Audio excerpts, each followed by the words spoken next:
Hello class 8 students, आज हम आपके संस्कृत का चैप्टर नंबर 2 पद परिचय पढ़ने जा रहे हैं, है ना। पद परिचय में सबसे पहले हम देखते हैं शब्द। शब्द क्या होता है? वर्णों का ऐसा समूह जिसका कोई निश्चित मीनिंग निकलता है वो शब्द कहलाता है, जैसे कि हरीशः, अद्य, संप्रति आदि। फिर आता है आपका पद, कि शब्दों का जो मूल रूप को जो वो होता है उसको हम प्रतिपादिक कहते हैं। सुप्तिंडम पदम, यानी कि जिनके साथ सुप और तिंग आदि प्रत्यय लगते हैं वो क्या कहलाते हैं? पद कहलाते हैं, जैसे रामः भवति। अब आता है पद के भेद। पद के दो भेद होते हैं, विकारी पद और अविकारी पद। विकार का मतलब होता है चेंज, परिवर्तन, है ना। और अविकारी यानी कि जिनमें चेंज नहीं होता है। तो विकारी पद वो होते हैं, ऐसे शब्द या पद होते हैं जिनमें काल, लिंग, वचन, पुरुष आदि के अनुसार परिवर्तन होता है, वो विकारी पद कहलाते हैं। जैसे कि लता का बन जाता है लताया, पठती का भविष्य काल जो होता है वो पठिष्यति हो जाता है ना। एकह और एका हो जाता है लिंग के अनुसार। इसी तरीके से विकारी पद के दो भेद होते हैं। विकारी पद के कितने भेद होते हैं? दो भेद होते हैं, सुबंत और तिंग। क्या होते हैं? सुबंत और तिंग। सुबंत यानी कि संज्ञा, सर्वनाम और विशेषण, जिनके अंत में यानी जिनके लास्ट में सुप प्रत्यय लगते हैं वो सुबंत कहलाते हैं, और इनके अंदर संज्ञा, सर्वनाम और विशेषण आते हैं। फिर आता है तिंग यानी कि आख्यात, कि जो पद जिनके अंत में लास्ट में ती, तह या अंति आता है, ऐसे जो प्रत्यय लगते हैं उन्हें हम तिंग प्रत्यय कहते हैं। लास्ट में क्या आ रहा है यहाँ पे? ती, तह या अंति। जैसे होता है पठती, पठतः, पठंती, वो वाला, है ना। सभी क्रियापद जो होते हैं यानी जितने भी वर्ब्स होते हैं वो इनके अंतर्गत आती हैं, और इनका जो मूल रूप होता है उसे हम धातु कहते हैं। प्रतिपादिक जो होते हैं वो भी धातुओं से ही बनते हैं, और सभी शब्दों में जो उसका मूल जो बीज रूप होता है वो धातु रहता है। जैसे भू धातु से भवती, भवतः, भवंती आदि क्रियापद बनते हैं। फिर रम धातु से राम बनता है, जिससे सुप आदि प्रत्यय लगने पर रामः, रामो, रामा आदि पद बनते हैं। अब धातुओं का विभाजन जो होता है वो 10 गणों में निहित होता है ना। फिर हम देखते हैं कि अविकारी पद के भी दो भेद होते हैं। कितने भेद होते हैं? अविकारी पद के भी दो भेद होते हैं। एक तो होता है निपात, दूसरा होता है अव्यय। क्या होता है? निपात और अव्यय। अब निपात और अव्यय इनका रूप सदा एक सा रहता है। वाक्य में अव्यय या निपात का स्वतंत्र रूप से प्रयोग होता है, जैसे कि अद्य, अत्र, अद्येव, अधुना, संप्रति, पुत्र, तत्र, तदा, कदा, ये सब क्या है? आपके अव्यय। और खलु, किल, नूनम ये शब्द क्या कहलाते हैं? निपात। फिर आता है सार्थक और निरर्थक पद। सार्थक पद जिनका कोई अर्थ निकलता है, और जिन पदों का कोई अर्थ या भाव प्रकट नहीं होता है वे क्या कहलाता है? निरर्थक पद। भाषा में निरर्थक पदों का कोई भी स्थान नहीं होता है। अब आ जाओ आप देखो प्रत्यय और उपसर्ग।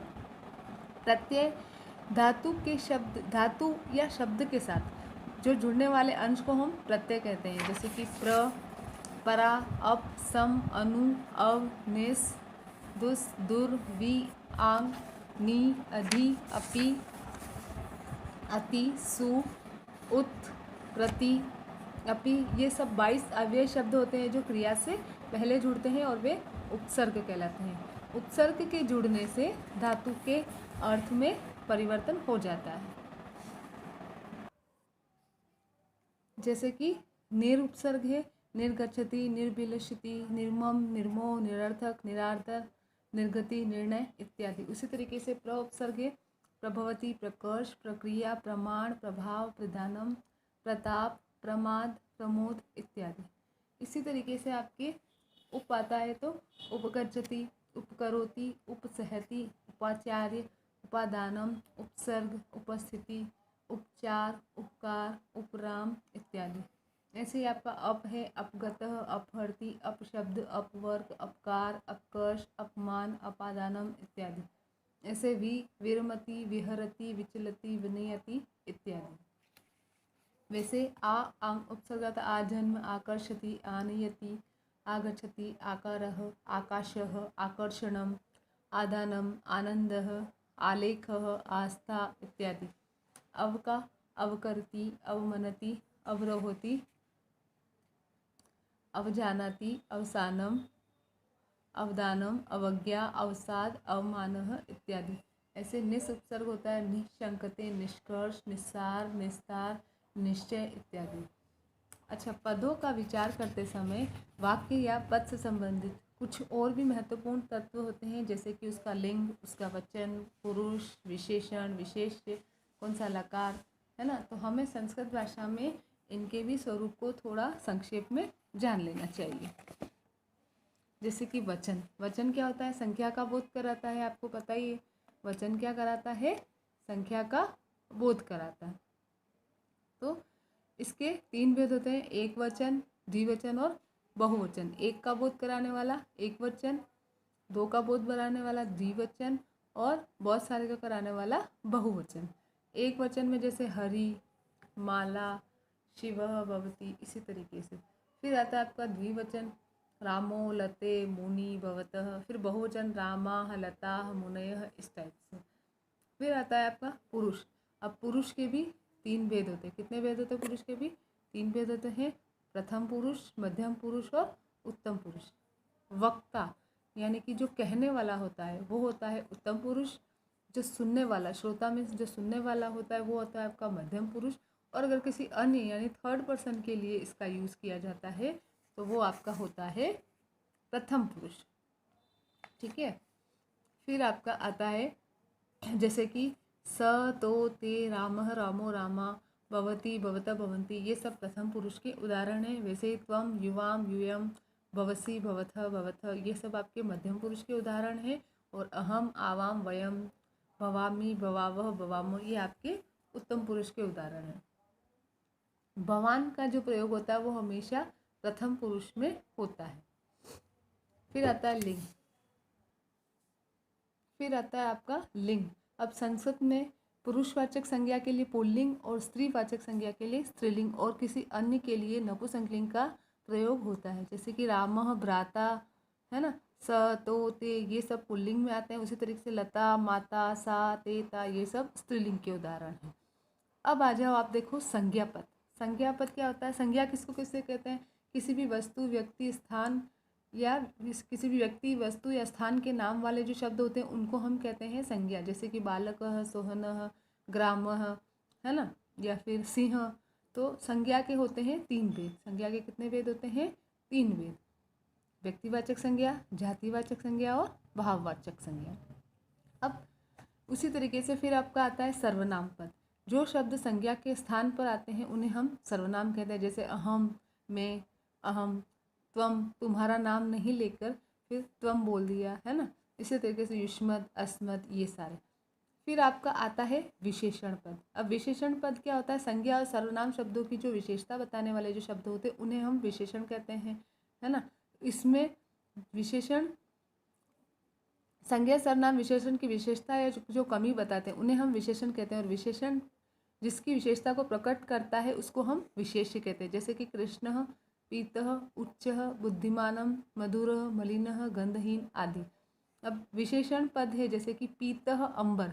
इसमें अंबर जो है वो तो आपका विशेष्य है और कृष्ण सर्प में सर्प जो है वो आपका विशेष्य है। विशेष्य किसको कहा जा रहा है? कि वो विशेषण जिसकी विशेषता को प्रकट कर रहा है उसको हम विशेषण बोल रहे हैं। उसी तरीके से अब आप आ जाइए कारक। वाक्य में क्रिया के साथ जिसका संबंध होता है उसे हम कारक कहते हैं। जैसे कि क्रिया, जैसे जनकत्वम कारकम सूत्र के अनुसार क्रिया के जनक को ही कारक कहते हैं। क्रिया का किसी से उत्पत्ति हो रही है उसी को हम क्या कह रहे हैं? कारक। अब क्रिया को करने वाला कर्ता, क्रिया का जिस पर प्रभाव पड़े वो कर्म, और जिसकी सहायता से क्रिया संपन्न होती है वह करण कहलाता है। फिर जिसके लिए क्रिया की जाती है वो संप्रदान, और क्रिया जिससे अलग होती है वह अपादान। और 2 पदों के संबंध को बताते हैं तो वो संबंध कारक होता है। और जिस स्थान पर क्रिया होती है ना, अर्थात क्रिया का जो आधार होता है उसे हम अधिकरण कहते हैं। जैसे कर्ता ने कर्म को करण से संप्रदान के लिए अपादान से अलग होना, संबंध काके की अधिकरण में पर, है ना। इस टाइप से। इसको हम आगे आपको और डिटेल में भी बताएंगे। फिर आपका आता है विशेषः। विशेष में क्या होता है, देखो, संबंध को व्याकरण में कारक ना मानकर षष्ठी विभक्ति माना जाता है और संबंधन को भी कारक नहीं माना जाता है। फिर आता है आपका लकार। क्रियापदों को यानी कि जो धातु पद होते हैं उन्हें समय और भाव की दृष्टि से 10 भागों में बांटा गया। कितने भागों में बांटा गया? 10 भागों में बांटा गया है, जिन्हें हम लकार कहते हैं। वर्तमान काल के लिए लट लकार, भूतकाल के लिए लंग लकार और भविष्य काल के लिए लिट लकार का प्रयोग होता है। लट लकार की प्रथम पुरुष की क्रियाओं में स्म का प्रयोग करके उनको हम भूतकाल की क्रिया उससे बना सकते हैं, जैसे कि पठति स्म, पठतः स्म, पठन्ति स्म। ठीक है, स्म का प्रयोग करके हम उसको वर्तमान से भूतकाल में बना सकते हैं। फिर आता है स्वरांत। स्वरांत यानी ऐसे पद जिनके अंत में स्वर से उनका अंत होता है, वह अंत में स्वर मिला हुआ होता है और उसके अंत में स्वरांत, उन्हीं को हम क्या कहते हैं? स्वरांत। जिनके अंतिम वर्ण में स्वर मिले हुए होते हैं, जैसे राम, तो रा प्लस म प्लस अ, तो ये क्या हो गया? राम, है ना, राम। अ का साउंड आ रहा है, इसमें अ म में अस्वर मिला हुआ है, इसलिए इन्हें हम स्वरांत कहेंगे। जैसे अकारांत में राम, बालक, इसमें सब में अ का साउंड आ रहा है लास्ट में। ऐसे ही आकारांत लता, माला, सुधा, आ का साउंड आ रहा है। फिर आता है आपका ईकारांत हरि, कवि, मति, विधि, निधि, ऐसे छोटी का साउंड आ रहा है। फिर ईकारांत में नदी, मही, धात्री, पृथ्वी, लक्ष्मी, स्त्री, सुधी आदि, है ना। फिर आता है ऊकारांत, गुरु, जानू, साधु, ऊ का साउंड आ रहा है। फिर आपका आता है ऊकारांत, वधु, चमू, श्वश्रु आदि। जैसे आपके स्वरांत पद होते हैं उसी तरीके से व्यंजनांत पद भी होते हैं, कि ऐसे शब्द जिनके अंत में व्यंजन होता है उन्हें हम व्यंजनांत या हलंत कहते हैं। जैसे वाच शब्द, इसके अंत में स्वर नहीं आ रहा है, वाच में ये हलंत लगा हुआ है ना, तो ये व्यंजनांत हो गया। अगर ये हलंत नहीं होता तब ये स्वरांत होता। अतः इस पद को चांत या चकारांत कहा जाता है। व्यंजनांत के अंतर्गत चकारांत, सकारांत, शकारांत, शकारांत, जकारांत, तकारांत, नकारांत, दकारांत, दकारांत, हकारांत आदि शब्द आते हैं, है ना। बच्चों, आपको इस चैप्टर को बहुत अच्छे से अगेन रिवाइज भी करना है। इस पद परिचय वाले चैप्टर को एक बार आपको फिर से रिवाइज करना होगा और यहाँ पर आपका ये चैप्टर ओवर हो रहा है। उसके बाद अगर आप देखें तो यहाँ पर आपके अभ्यास दिए हुए हैं, उन्हीं के साथ में आपके क्वेश्चंस के आंसर भी दिए हुए हैं। इनकी हिंदी भी आपको बता रखी है कि इसमें क्या करना है। जैसे फर्स्ट वाला क्वेश्चन है, ये संस्कृत में लिखा हुआ तो इसकी हिंदी दी हुई है कि निम्नलिखित पदों में से धातुओं को अलग करके लिखिए। तो ये धातुएं दी हुई है, इसमें आपको धातुओं को अलग करके लिखना है। इनके जो आंसर्स हैं ये वाले यहाँ पर क्वेश्चंस हैं और इन्हीं के आंसर यहाँ से दिए हुए हैं, तो आपको इसी में से देख के अपनी कॉपी में करना है। Thank you, have a nice day.